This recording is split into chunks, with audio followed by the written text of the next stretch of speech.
welcome everyone to our Business Builder series. We're so glad you could make it. I'm Faith Gunderson, and I'm the marketing coordinator here at Schaefer Dean. And then we also have Doug Dean on.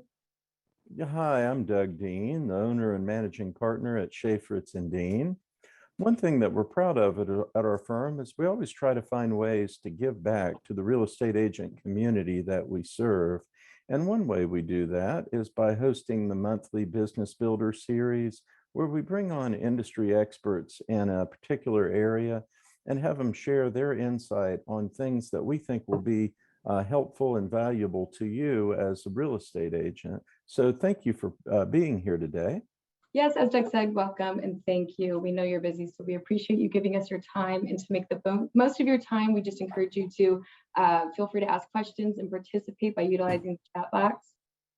And before I go ahead and introduce our speakers, we always give a preview of the next month. So this is actually our last traditional Business Builder of 2021, but we're looking forward to continuing the series next year. So we want to hear from you and what topics you want to see. If you have any speakers you would like to have on, we'd love to hear from you. So stay tuned for an email and it will contain a survey. So we just appreciate if you participate. So thank you.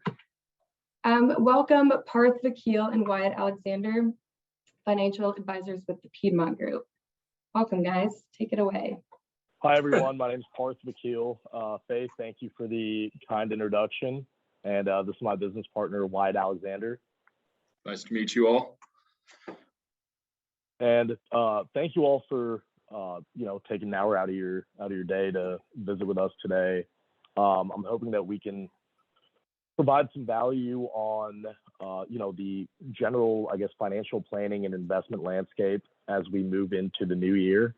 As many of you know, there have been a number of changes talked about with the new administration coming in, namely with regards to some changes to tax treatment, the tax laws, and that's going to have spillover effects into our industry and the stock market, and also within the real estate investment space.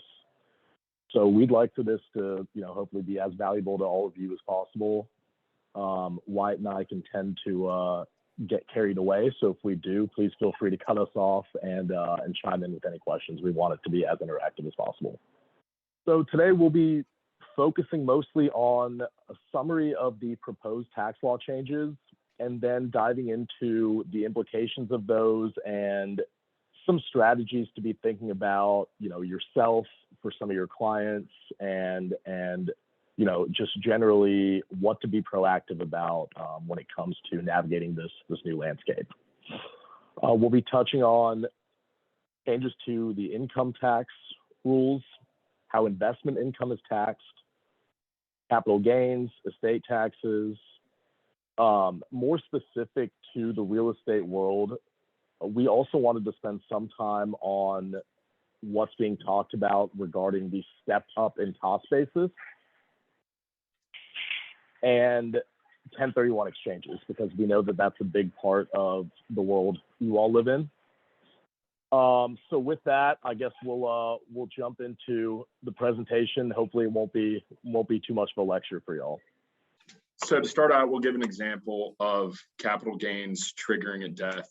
This might not be something that a lot of you are familiar with, but it's going to be incredibly different in the new year with the upcoming proposed tax law changes.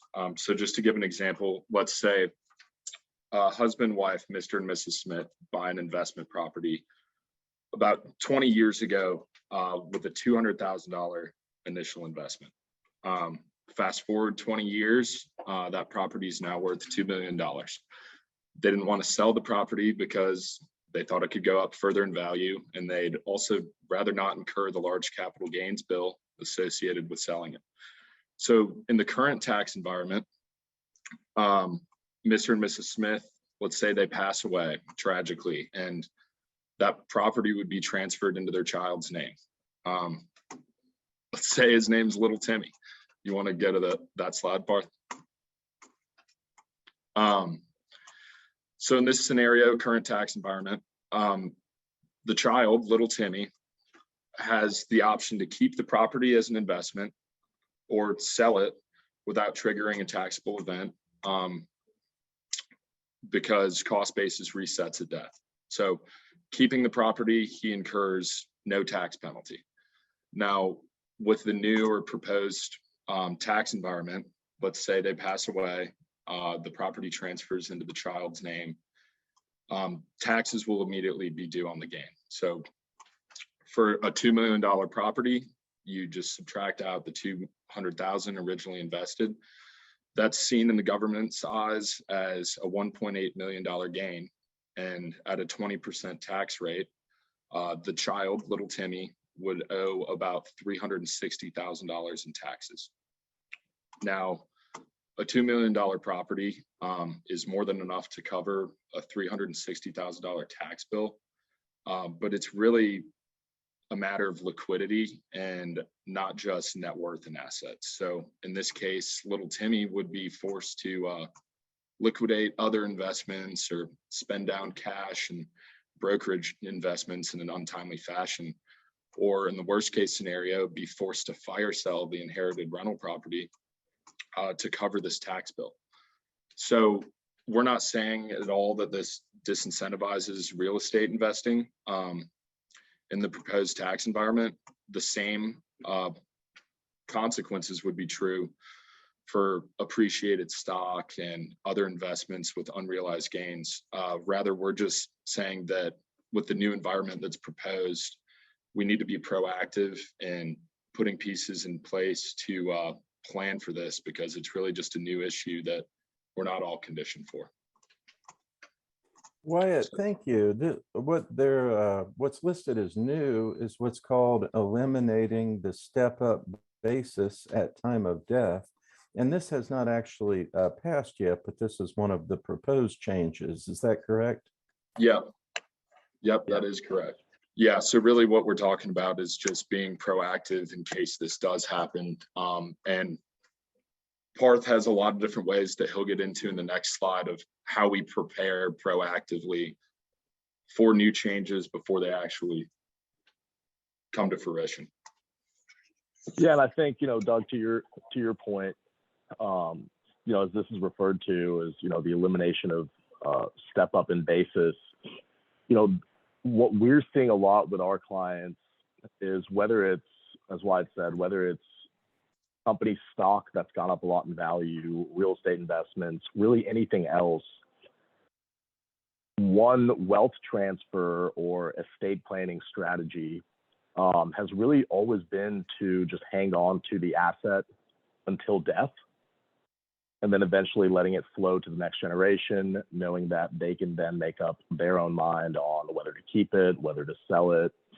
And I think that should this end up passing, this is going to require a different mindset when thinking about the down the road and the transitioning of assets to the rest of the family.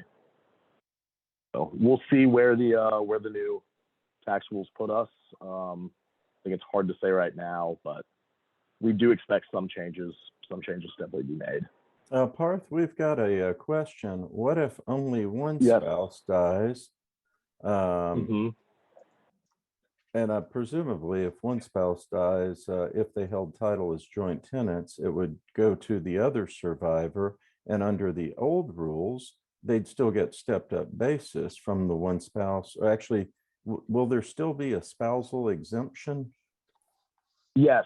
So at least from what we're hearing in talking to a lot of CPAs and tax attorneys, is that the spousal exemption is likely to remain. It'll really have to do more with the eventual transition to the next generation. But when when one spouse passes and the property is transferred to the other one's name outright, there would not be taxes or any sort of capital gains due on unrealized gains at that time. Sure, and I'd like to restate it, and you tell me if I restate it accurately. Currently, when someone dies, when they leave property to any heir, the heir takes the benefit of the step up in basis at the time of death. And under the proposed rule changes, the only one who will be able to do that is the spouse. the spouse can still take advantage of the step up in basis, but other heirs will have a tax bill due. That's exactly right. Okay, thank you. Absolutely.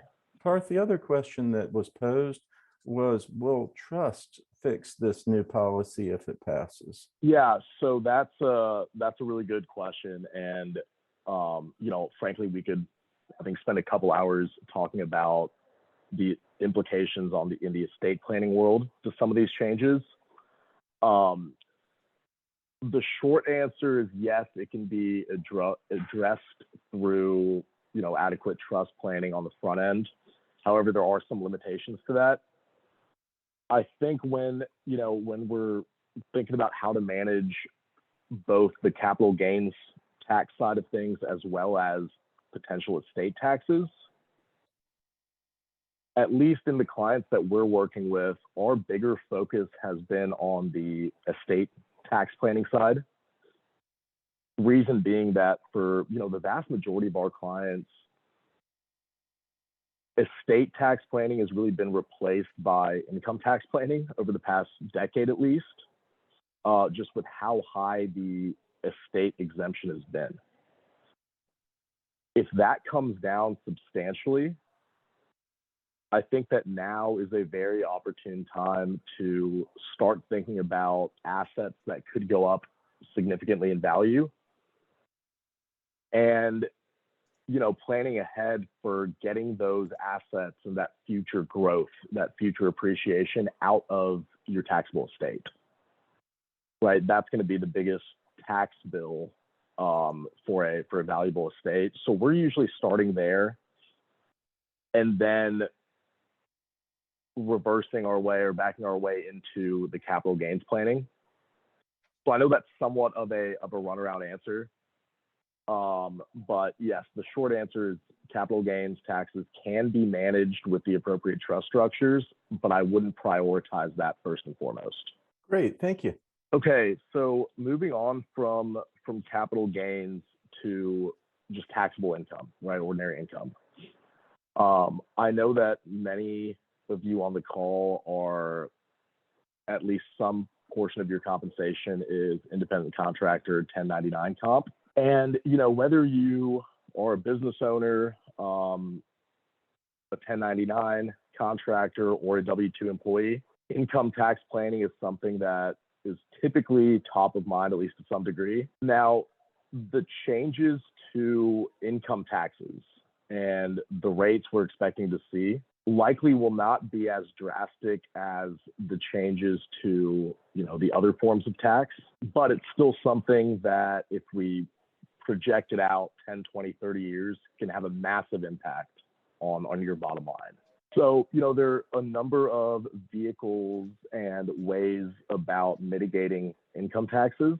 The simplest being, if you are a 1099 contractor, getting your business entity set up, right? Whether it's an S Corp, an LLC, and really understanding from your CPA what potential write-offs you should be aware of. That's something that Wyatt and I see a lot in our world as well in the financial advisory space.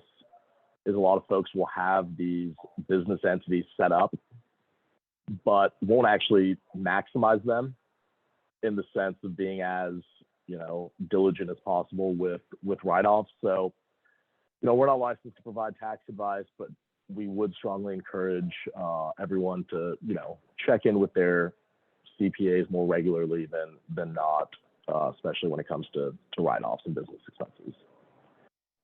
What we deal with directly when it comes to income tax mitigation is qualified account contributions. So what does that mean in plain English? Establishing retirement accounts, IRAs, 401ks, all the various other forms.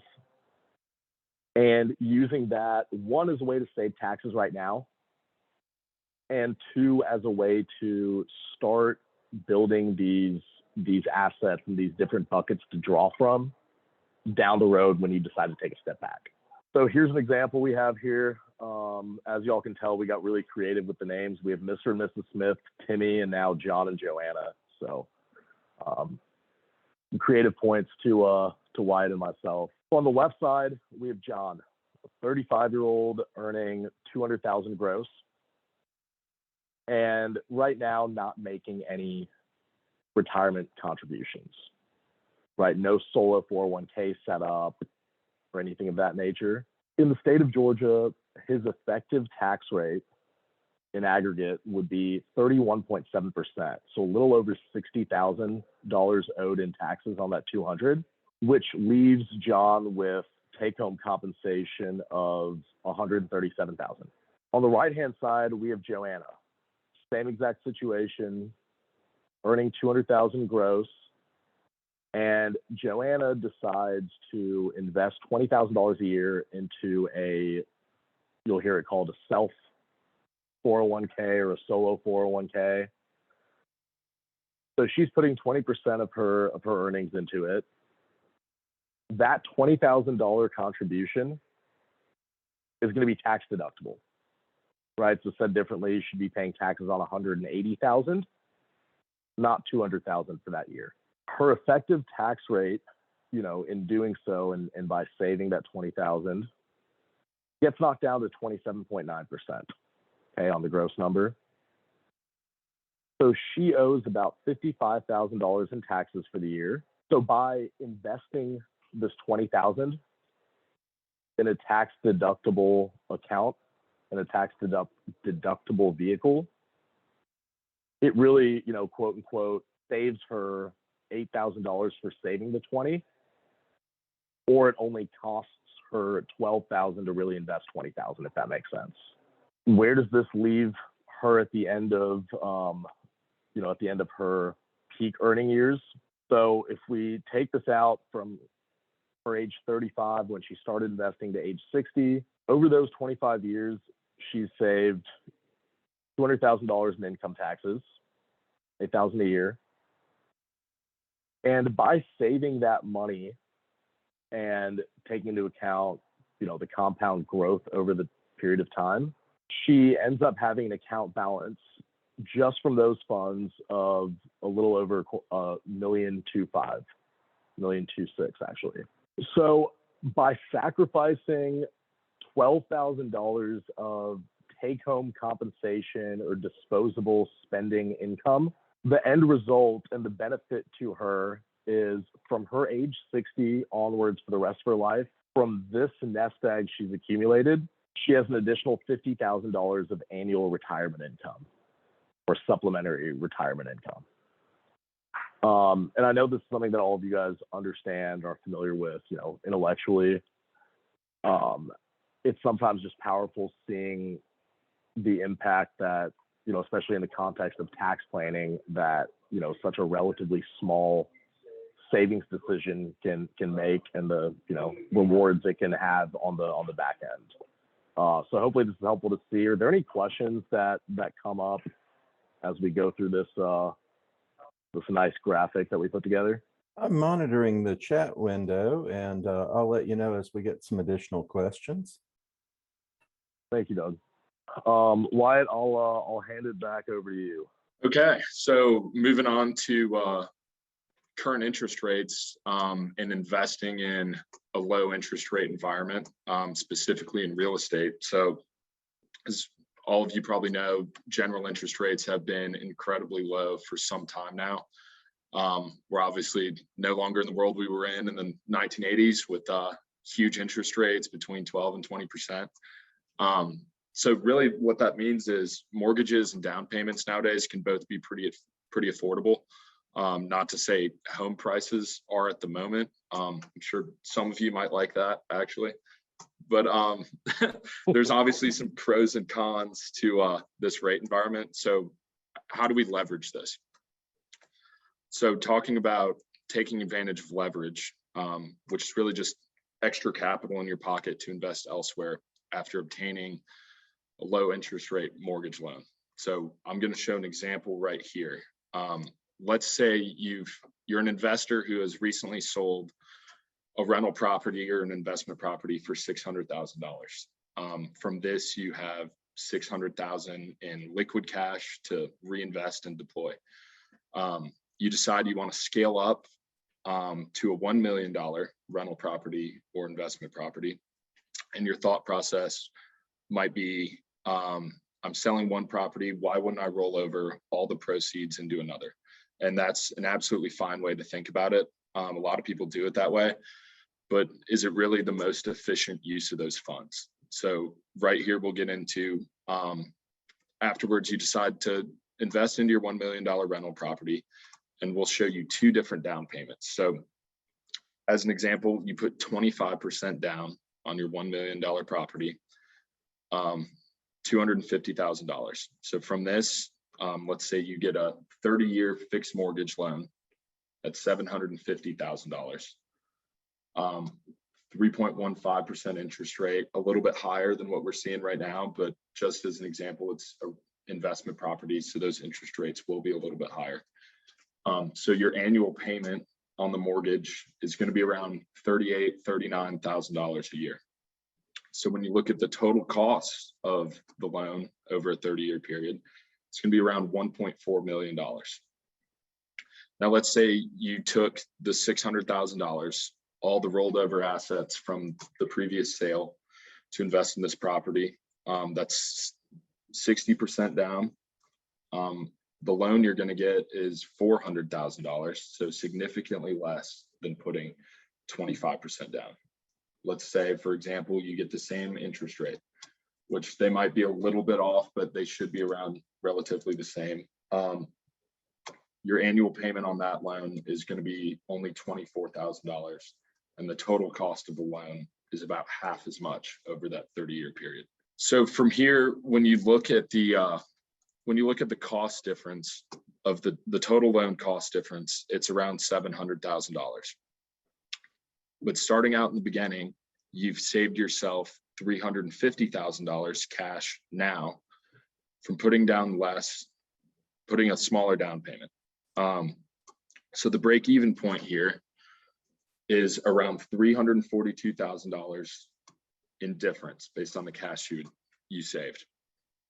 So in other words, over a 30-year period, if you can earn over 2.3% rate of return on the $350,000 you saved in the beginning over a 30-year period, then you come out ahead. So basically, by putting less down, you just have to keep pace with inflation to win.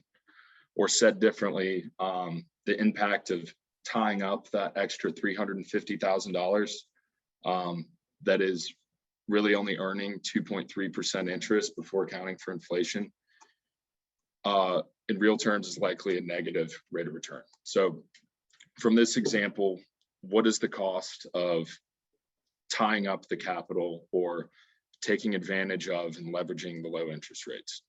There's a few different ways you can be more efficient with that additional $350,000 saved at the beginning. And we're not saying that you should just take that money and invest it with us. And Parth will go into some of our ideas that we go through with other people. But I just hope this puts into perspective that with that saved capital, you could actually be invested across $2 to $2.5 million worth of properties instead of all your net savings from the previous sale into a $1 million property. So any questions for Parth or I there on kind of that idea and how we look at current interest rates? One thing I'll add to that is, we've been talking to, I guess, a lot of clients about 1031 exchanges, right? And I'm sure a lot of you on the call would agree that, yes, while there had been conversations a few months ago about the potential, elimination or very stringent limitations on what would be allowed under Section 1031 exchanges, they've been such a big part of not only the real estate world, but really our economy for, decades and decades, that I think it's very unlikely that we see something drastic to the point where it's going to eliminate the possibility of a 1031.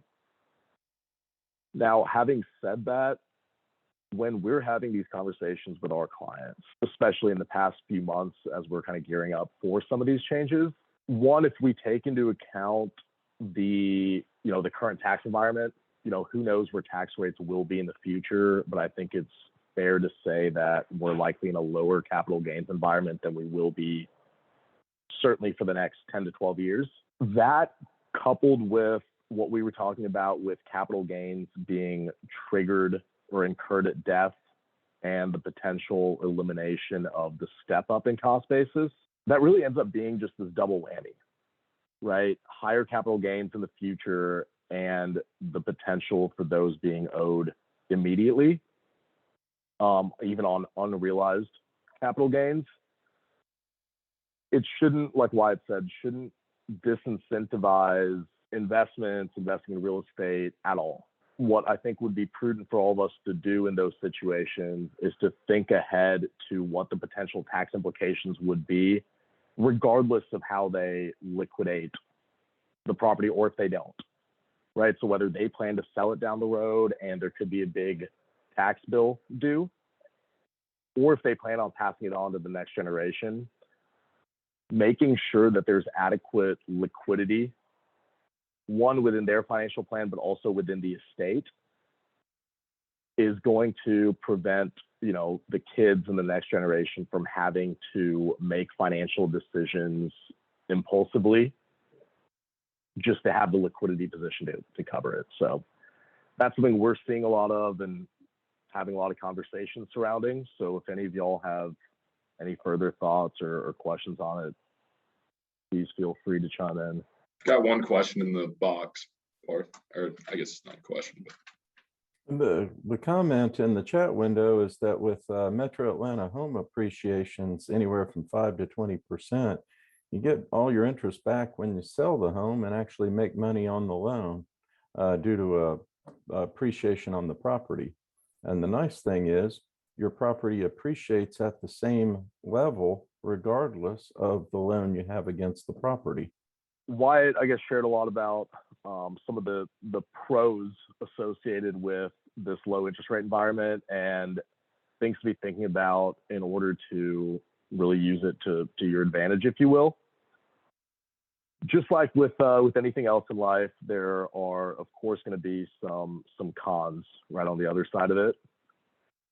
And the biggest challenge that we're seeing, in this lower environment, I'm sure the same is true for many of you, is, okay, from that last example, we saw that by using leverage, right, you have the flexibility to deploy your capital elsewhere and the ability to significantly outperform what it would have done otherwise had you tied it up. All we need to do is get 2.3% using that last example, and we come out ahead. Well, where do we park that money to actually get the 2.3% or the 3% we need to outpace inflation? That's something that I think is becoming increasingly difficult. The obvious reason being just the low interest rate environment, right? We're no longer, in the days where a safe government bond, AA, AAA rated bond would, pay you 4, 5, 8%. Now you're looking at, 1% if you're lucky.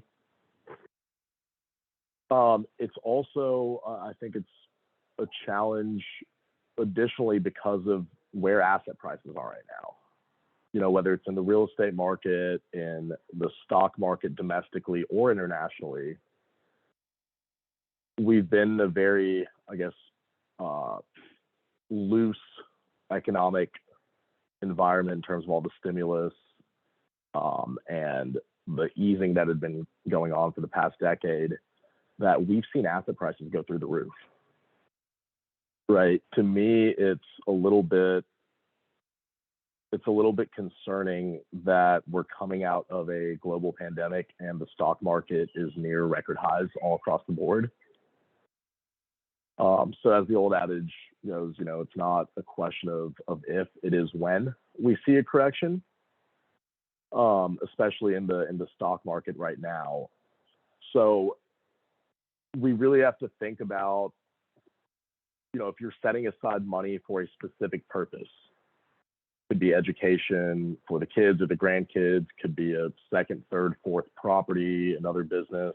If you're working with a limited time horizon at all, and there are liquidity needs in the near future, investing in, all the stocks that have run up 100, 200% over the past 5 years, the Amazons, the Facebooks, the Apples of the world, you're going to have to be able to stomach a lot of volatility, which often isn't possible in a very short time frame. So where can we actually put some of this money? Okay, that 350,000 from the last example, where do we actually want to put this money to where we're not going to lose it and we're not risking a 30, 40% downside? Stock market, we talked briefly about that. Cash, you're getting 0.1 or 0.05% in your traditional savings account right now. The benefit obviously being that it's liquid. You can put it into insurance contracts if you have, a long enough time frame to actually see a return on it. Real estate, the only downside being the short-term illiquidity. Bonds, rates are too low. Private equity, venture capital, your money's tied up likely for a period of time. So there are issues and pros and cons associated with all of these different vehicles and buckets to park the money in. And this isn't investment advice, at all from us. It's really us trying to get the point across that in this interesting environment we're in right now, where rates are really low, asset prices are really high, and inflation is right around the corner, if not here, it takes a different approach to what we might all have considered traditional investment solutions for the past 10, 20, 30 years. So with that, again, we didn't want to bore y'all too much with just a lengthy monologue of any sort. So are there any questions from the audience or in the chat box that you guys would like us to expand on? Any of these conversations that we can maybe shed some more light on? Parth, one of the comments from the chat was regarding the prior example scenario. I think the takeaway is you could either put 250,000 down or 600,000 down. In our example, it was 25% down or 60% down. And the takeaway was putting less down and investing the difference might be the more sound financial strategy over the long haul. That's correct, Doug. Over the long haul, in saving that 350,000 and investing it or deploying it elsewhere, may be the more sound decision.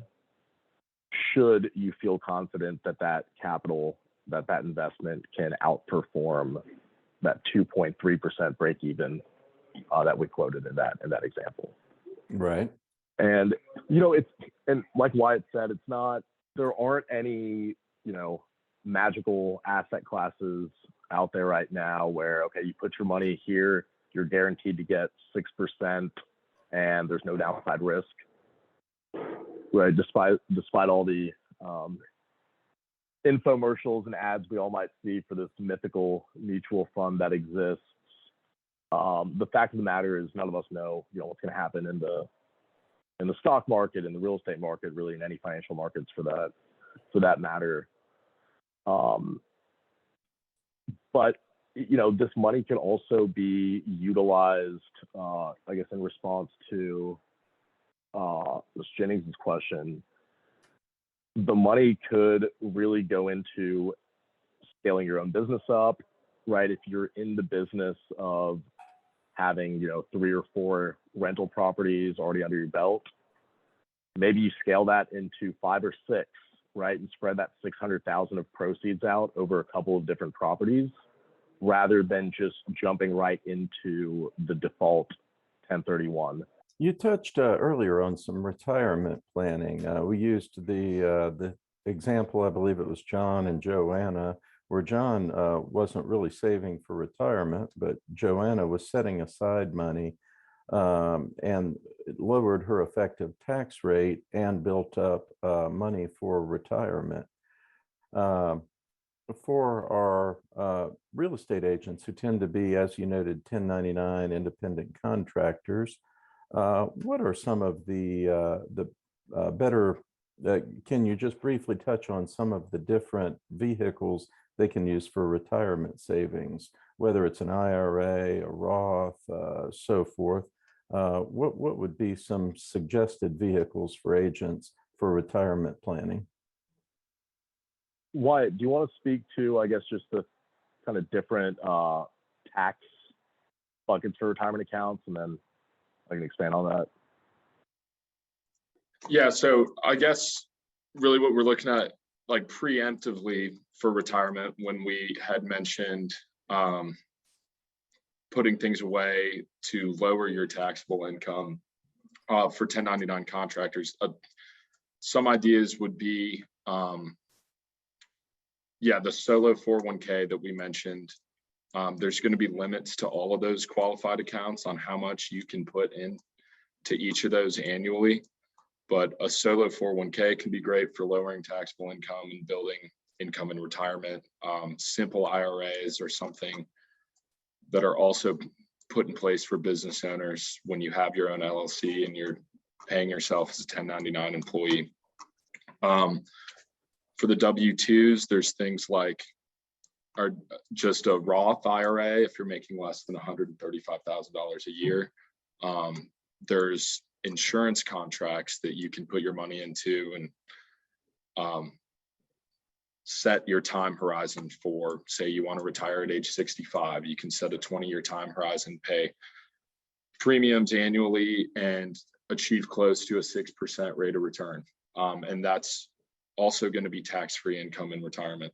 And then really what we like to preach to clients is just diversification of all those. You want to have certain taxable income buckets like your brokerage account, then the non-taxable, like tax me now, tax me later, tax me never. So we like to preach using kind of all three of those buckets throughout your lifetime to be able to pull from each of them in retirement and avoid higher taxes than you'd hope for, and take advantage of the interest rates. Yeah, I think, when it comes to the different account types to utilize for retirement savings, I wouldn't say that any one vehicle or account registration is better than the others. For those of you who are, self-employed, if it's just you, the best way, or I guess the most efficient way to put away as much money as you can and get a current tax deduction is going to be a solo 401k. You can put away something like, I believe this year it's $58,000. So if you're making $258,000 this year, you can cut that taxable income down to 200 flat. With most of the other account types, the maximum you can deduct is going to be $19,000. So for those of you who are, really high earners and may not have a very expensive, lifestyle, not too many, expenses for family out there right now, that's gonna be a great way to save some money in taxes and save for the future. The second most common vehicle, and actually something we're talking to clients about right now, is I'm sure everyone's at least heard the term Roth IRA. The IRS has rules on how much money you can make and still contribute to a Roth IRA. Reason being that the money comes out, like Wyatt said, tax-free. Okay, so think about it. You have your 401k, you save money in it, eventually you retire and you're taking money out.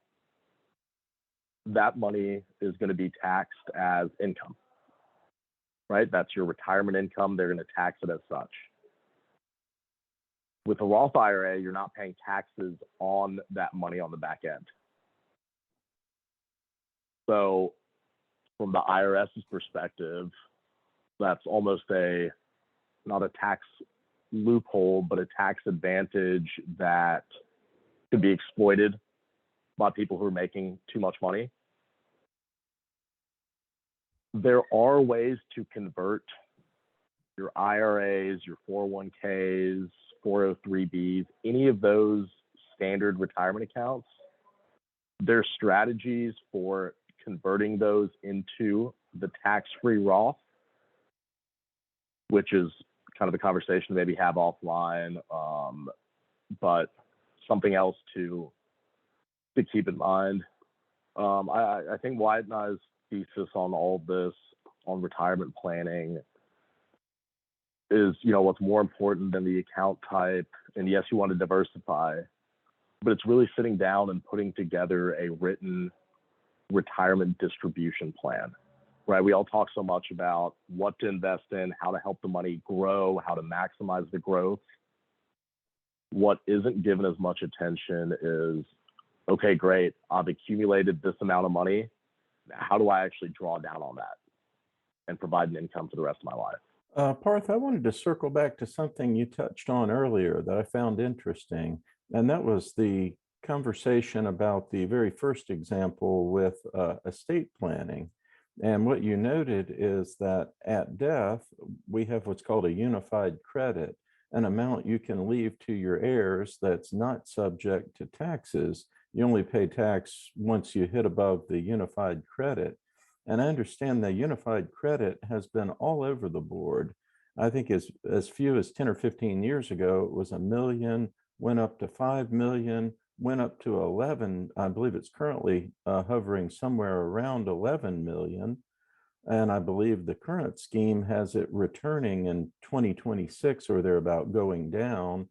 Although I also understand current administration proposals are to lower the unified credit sooner than 2026.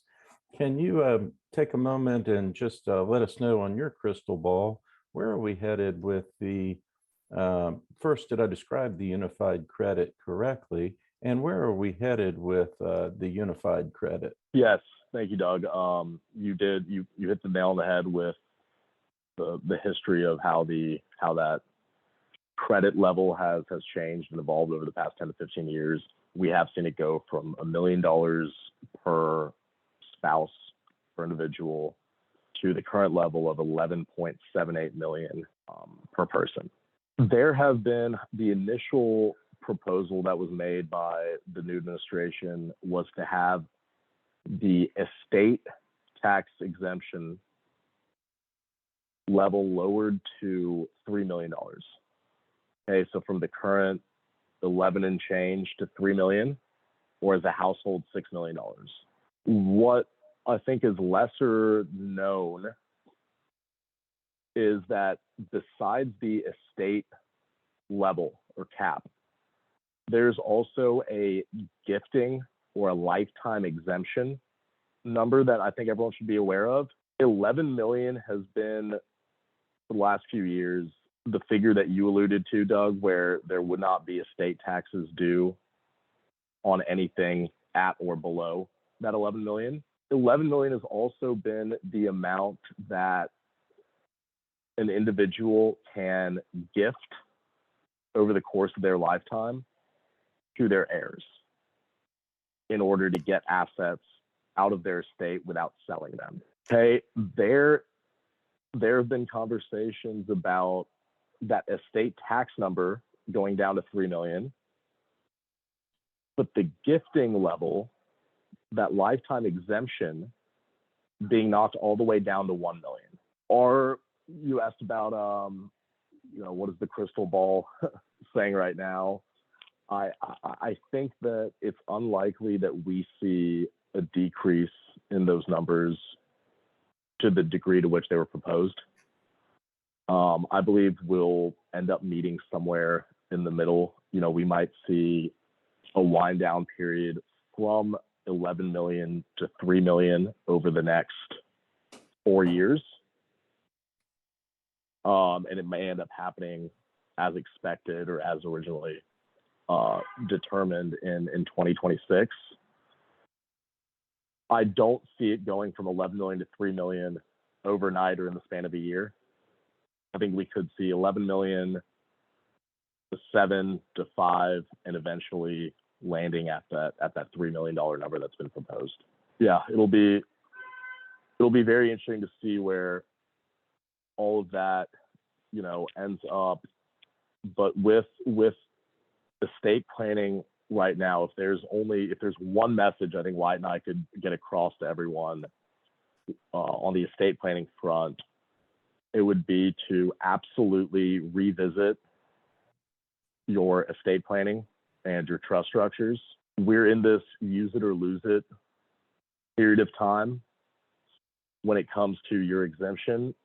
So unless you've gifted substantial assets to the next generation as part of your previous estate plan, now could be a really good time to start using some of your 11 million before it goes away. And just to clarify something that you touched on, and that's that interrelationship between the gift tax exemption and the lifetime or the estate tax.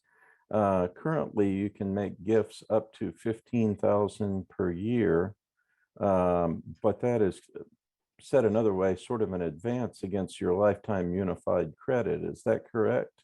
That's exactly right. So any gifts over the 15,000 level annually would be applied against that 11 million exemption number, Doug. That's correct. Well, and thank you for clarifying, because I had it mentally incorrect. The 15 up to 15,000 per year does not come off your unified credit. I thought if you did over 15,000 a year, you basically paid tax on it. That may not be the case, but over 15,000 a year comes off your unified credit. That's exactly right. So if you had gifted $1,015,000 last year, that first 15,000 of it would not be subject to any sort of gift tax or subject to any penalties. For the $1 million that was gifted over and above that, your 11.7 million exemption would be reduced by that $1 million. That's something else they're talking about maybe changing the rules on, is if you gift over the 15,000, not only would it apply against that credit, but there may also be additional taxes owed on any amount over the 15. So thank you for that, Doug. Not only that, I think you alluded to right now, anything over 15 comes off your unified credit. But one of the proposals is to lower how much of the unified credit you can use in gifting. And I think you used an example of a 3 million unified credit, but only 1 million available in terms of gifting before you're subject to taxes. Was that did I understand it correctly? Yes, you did. Yes, you did. That's exactly right. So, with, again, using the same terminology of being in a use it or lose it time period here, we're seeing a lot of clients trying to close transactions prior to year end, right? And, paying capital gains, incurring whatever taxes under the current environment. And, as much as I guess the slide we have up is the perfect example for it, as hard as it may be to find a place or an opportunity to really park money in comfortably, if nothing else, you can utilize some of those proceeds from an exit or a liquidity event for your estate planning, and at least proactive tax planning by getting some assets out of your estate. So you're sitting on extra capital right now, proceeds from a sale, and you don't know where to put it, but you are thinking about legacy and down the road. Getting together with someone like us and your estate planning attorneys, I think would be a very prudent thing to start considering.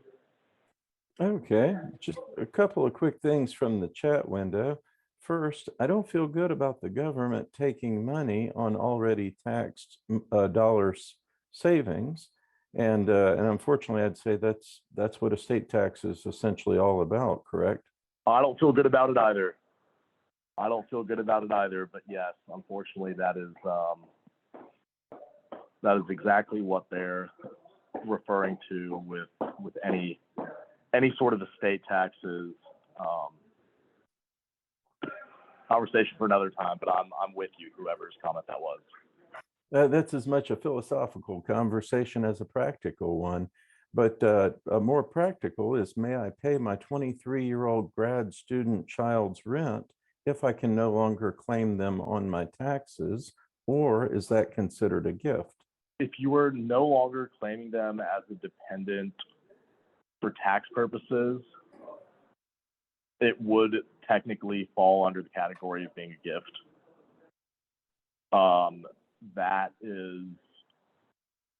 That's something that I guess just generally I'm certain of. However, for the ins and outs of really how to manage that and navigate it, I would urge you to speak with a CPA. A little bit out of our wheelhouse, but from my understanding, that would be a gift. And you could gift up to $15,000. Anything over in rent over $15,000 a year would just come off your unified credit. That's exactly right. So, to the extent that rent comes out to $15,000 or less per year, it may not warrant, a conversation with your attorney or your CPA. But for numbers above that, there are also special tax documents and forms that need to be filed for potential gift tax. So just something to be aware of. And the comment was, thank you. That was my takeaway. So glad to hear we're on the right train there, right path. Parth and Wyatt, I want to take a moment because we're closing in on our 2 p.m. on the hour. And I want to take a moment and thank you both for sharing your wealth of knowledge with our business builder participants today. I've enjoyed your presentation, enjoyed the information that you have to offer.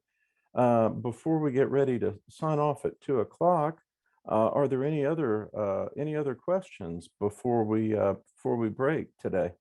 Not seeing any. I will thank you guys again. I appreciate you being our guest today, and we appreciate your information and your time. I want to remind all of our attendees that we do record our Business Builder speaker series.